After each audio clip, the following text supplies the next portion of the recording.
नमस्कार, मैं हूं नीलू। तो ईरान के परचीन में दो धमाके हुए हैं। बड़ी खबर यह है कि ये धमाके किस तरह के धमाके हैं।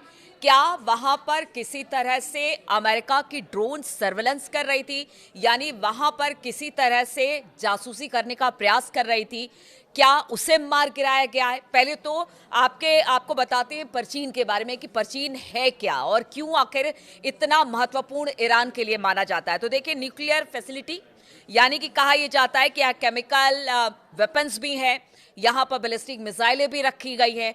यहाँ तक कि वेस्ट ये भी कहता है कि हो सकता है कि यहाँ पर न्यूक्लियर टेस्टिंग भी अंडरग्राउंड तरीके से की जाती है। इसलिए बड़ा रहस्यमय है ईरान के लिए और वेस्ट के लिए भी कि यहाँ आखिर होता क्या है। लेकिन जब दो धमाके यहाँ पर हुए हैं, उसके बाद से बताया जा रहा है कि क्या ये युद्ध की पहली आहट है। जिस तरह से अमेरिका ने ईरान को चारों तरफ से इस वक्त घेर रखा है, उसको लेकर ये बड़ी खबर आ रही है। तो पहली खबर ये आ रही है, पहली बात ये आ रही है कि क्या वहां पर कोई अमेरिकी ड्रोन था जो सर्विलांस के जरिए वहां पर जासूसी कर रहा था, जिसे ईरान ने मार गिराया है। इस तरह की खबर भी सामने आ रही है। इसके बाद यह भी कहा जा रहा है कि हो सकता है यहां पर कोई न्यूक्लियर टेस्टिंग की गई हो, इस तरह की बात भी सामने आ रही है। तो ये कयास लगाए जा रहे हैं कि अब ईरान भी पूरी तरह से तैयार है और जो एक पूरी तरह से ईरान को घेरने की अमेरिका ने जो कोशिश की है, अलग अलग जगहों पर डिप्लॉयमेंट ईरान के आसपास किया गया है, उसे अब किसी तरह से बख्शा नहीं जाएगा। यानी ईरान पूरी तरह से तैयार है। लेकिन अगर बात की जाए, कुछ ऐसी बातें सामने आ रही है जिसमें कहा यह जा रहा है कि जब जून में 12 दिन का युद्ध हुआ था, उस वक्त अमेरिका का एक बोइंग जो कि जासूसी करता है अमेरिका के लिए, इसका नाम है TC-135W, जिसका डिप्लॉयमेंट कतर में किया गया है। जी हां, इसका डिप्लॉयमेंट कतर में किया गया। और ठीक इससे पहले जब 12 दिन का युद्ध हुआ था, उस वक्त भी इसके डिप्लॉयमेंट के बाद ही युद्ध की स्थिति यानी B-2 बॉम्बर से ईरान के परमाणु ठिकाने को निशाना बनाया गया था। तो अब इसका भी कतर में उतरना एक बड़ा महत्वपूर्ण माना जा रहा है कि हो सकता है यहां से अब एक तरह से कह लीजिए कि अमेरिका पूरी तरह से तैयार है। लेकिन यह भी कहा जा रहा है कि अमेरिका की तैयारी तो पिछले 4-5 दिनों से दिखाई दे रही है, लेकिन आखिर अमेरिका इतना रुका हुआ क्यों है, अपने आप को थामे हुए क्यों है, क्या वजह है, क्या सोच रहा है अमेरिका? एक और बात सामने आ रही है। देखिए, अमेरिका ने तो अपना पूरा एक व्यू रचना कर ली है ईरान के आसपास। जिस बताया जा रहा है कि जो उनका बड़ा USS अब्राहम लिंकन है, वो बिल्कुल मिडिल ईस्ट में ऐसी जगह पर खड़ा है जहां से ईरान को निशाना बनाया जा सकता है। लेकिन अब ईरान ने इसका तोड़ भी निकाल लिया है। ईरान ने कुछ ऐसे बोट्स बनाए हैं, अनमैन बोट्स, जिसको कहा जा रहा है सुसाइडर बोट भी इसे कहा जा रहा है। जिस तरह से सुसाइडर बॉम्ब होता है, उसी तरह से सुसाइडर बोट है।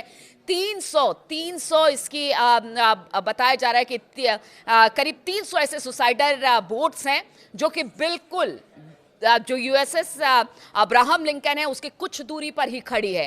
क्या अभी ऐसा कहा जा रहा है, एक्सपर्ट मान रहे हैं कि जो ये सुसाइडर बोट्स है उनको अब्राहम लिंकन के लिए ही लगाया गया है। देखिए, पूरी तरह से तो अब्राहम लिंकन को खत्म नहीं किया जा सकता है, लेकिन बड़ा नुकसान ये सुसाइडर बोट्स कर सकते हैं अब्राहम लिंकन को, इसलिए कुछ दूरी पर ही से तैनात किया गया। और इसकी तादाद आप देखिए, 300 बताई जा रही है। हालांकि पहले ये कहा जा रहा था कि अमेरिका भी ये कह रहा था कि पता नहीं इनके पास कुछ इस तरह के बोट्स हैं, या पहले कयास लगा जाएगा है कि नहीं है। अगर इस तरह से है तो फिर इसको लेकर उन्होंने अपनी चिंता जाहिर की थी। तो ये सब कुछ बातें हैं जिसको लेकर इस वक्त अमेरिका चुप है।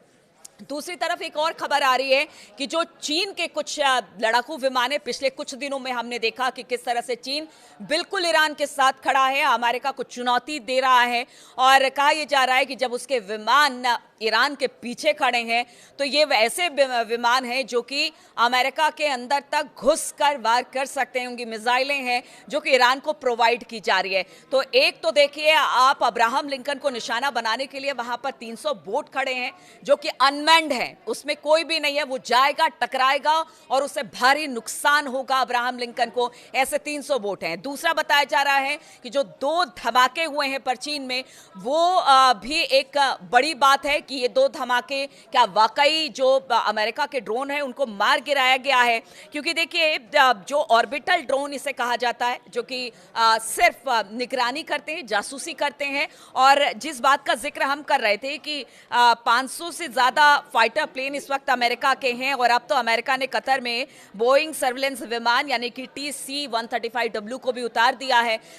लेकिन सबसे बड़ी बात यह है कि अभी भी अमेरिका रुका हुआ है, थमा हुआ है, क्योंकि ईरान ने जिस तरह की चुनौती उसके सामने रखी है और चाइना का उसका साथ में आना, कह सकते हैं कि अमेरिका को भी लग रहा था कि हमला कर दिया जाए। क्योंकि बार बार अमेरिका ये कह रहा है कि हमें ईरान को डैमेज नहीं करना है, ईरान में नुकसान नहीं पहुंचाना है, सत्ता परिवर्तन करना है।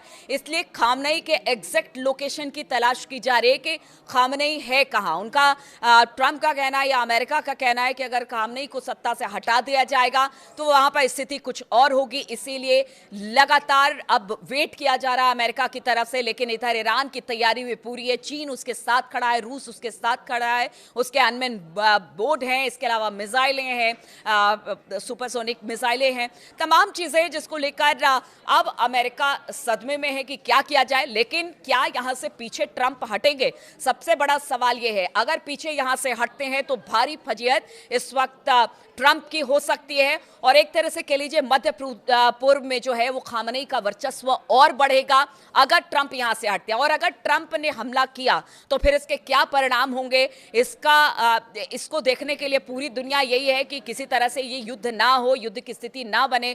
लेकिन अब ये आन बान शान की लड़ाई हो गई है, ट्रंप के लिए भी, खामनेई के लिए भी। और खामनेई का भी ये कहना है कि देखिए ईरान को कोई नुकसान नहीं पहुंचा सकता है। देखिए अभी मिड टर्म चुनाव भी है अमेरिका में, और ऐसे में ट्रंप की किस्मत दांव पर लगी हुई है।